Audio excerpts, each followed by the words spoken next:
प्रश्न, एक्स अक्ष पर वह बिंदु ज्ञात कीजिए जो बिंदु 2, -5 और बिंदु -2, 9 से समदूरस्थ है।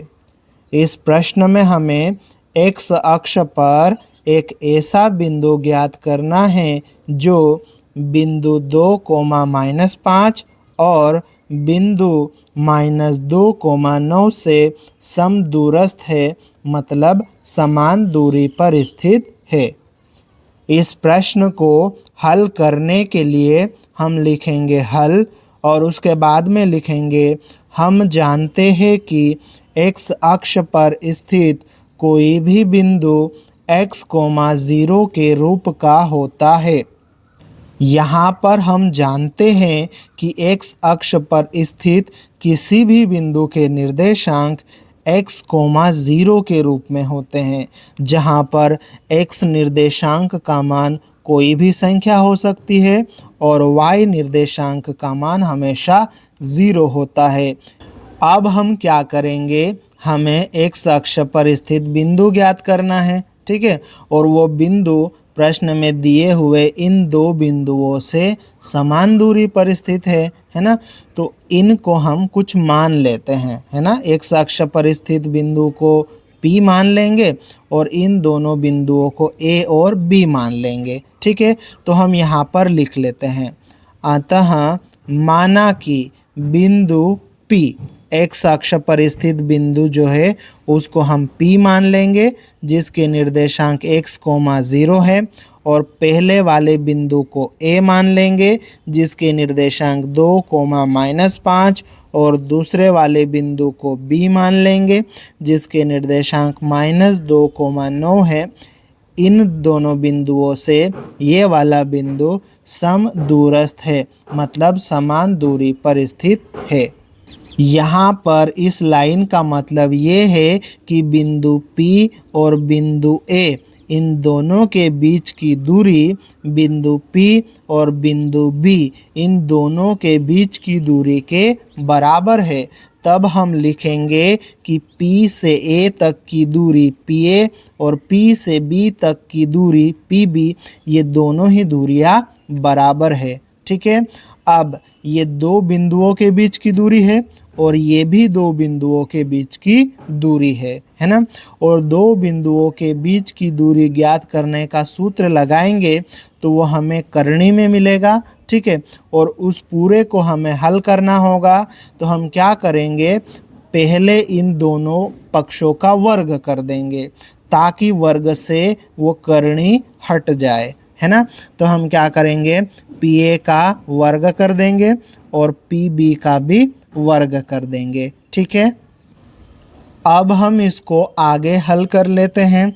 देखो, ये जो P से A तक की दूरी, दो बिंदुओं के बीच की दूरी, सूत्र लगाकर यहाँ हम निकालेंगे। करनी के अंदर रहेगा कोष्टक और ये वर्ग हमने लिख लिया। इसी तरह से इसकी भी हमने व्यवस्था कर ली है, करनी के अंदर आएगा, कोष्टक बाहर लगा के वर्ग कर लिया हमने, ठीक है। P से A तक की दूरी, मतलब P पहला बिंदु और A दूसरा बिंदु हो जाएगा। पहले बिंदु के निर्देशांक x1, y1 और दूसरे बिंदु के निर्देशांक x2, y2 होंगे, ठीक है। और हम दो बिंदुओं के बीच की दूरी का सूत्र जानते हैं, क्या होता है, करनी के अंदर x2 - x1 का वर्ग प्लस y2 - y1 का वर्ग, है ना। तो x2 - x1, है ना। तो देखो, पहला बिंदु ये, दूसरा बिंदु ये, है ना। दूसरा बिंदु A है तो दूसरा बिंदु का निर्देशांक x2, y2 होगा, है ना।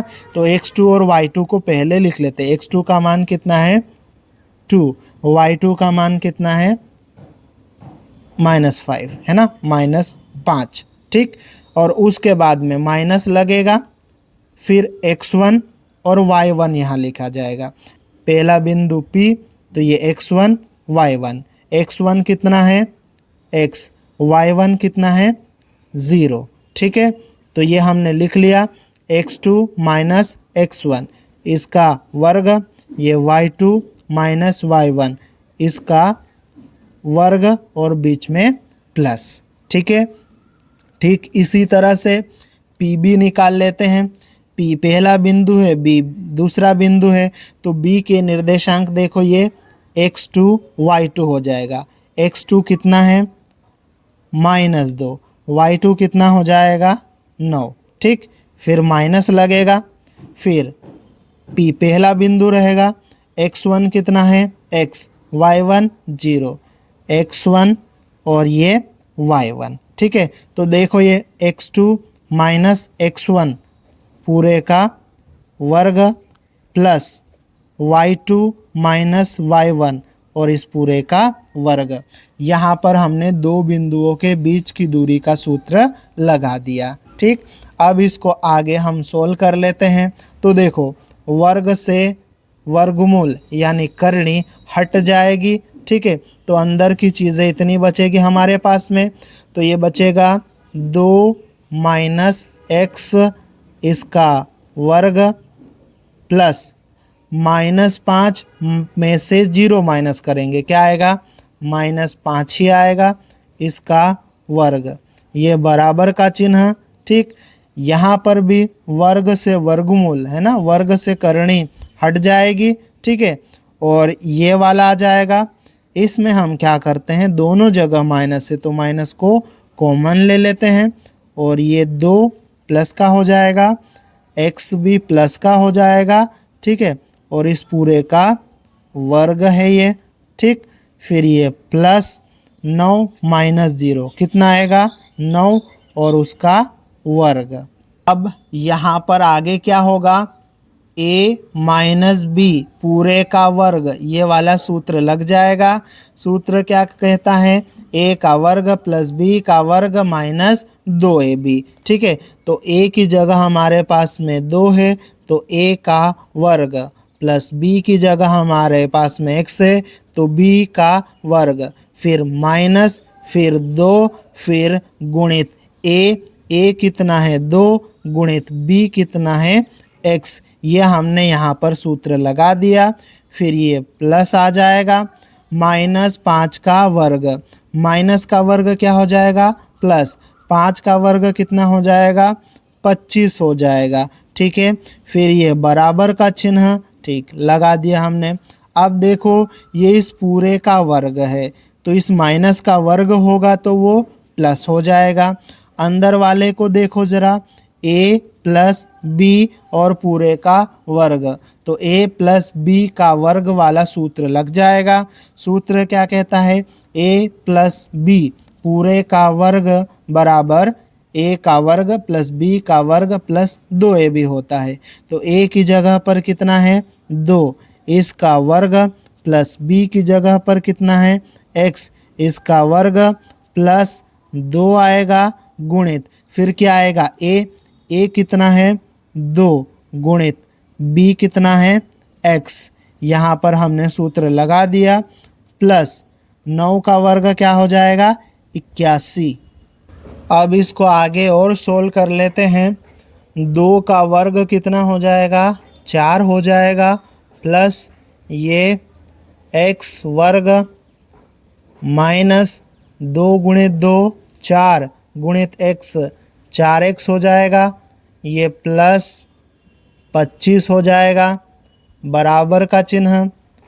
इधर 2 का वर्ग कितना हो जाएगा 4 प्लस x का वर्ग, फिर प्लस 2 गुणित 2 4 और x 4x हो जाएगा ये है ना, प्लस 81।